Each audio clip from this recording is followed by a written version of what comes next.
রাজার ঘরে ছোট রানী এলো পদ্মাবতী।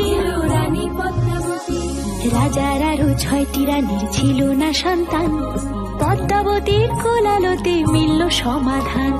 বছর যেতে জন্ম নিল 7 ছেলে 1 মেয়ে, হয় খুশির আকাশ হঠাৎ কালো মেঘে গেল ছেয়ে। হিংসেতে যায় জ্বলে পুড়ে বাকি 6টি রানী, যুক্তি করে ঘটায় ওরা 7 কুমারের হানি। সুযোগ মতো 7 ছেলেকে মাটিতে দেয় পুঁতে, বাঁচে একা পারুল, ওরা পায় না তাকে ছুতে। ধাইমা বাজায় সেই মেয়েকে বড় করে তোলে, 7 ভাইকে পায় যে পারুল 7টি চাপা ফুলে। এত কিছুর পরেও রাজার বিপদ যে কাটে না, সূর্য নগরে সুখের সূর্য আর ওঠে না। হিংসা বিবাদ বিচ্ছেদ আর প্রেমের কাহিনীতে পারুল বোন কি পারবে 7 ভাই চম্পাকে জাগাতে।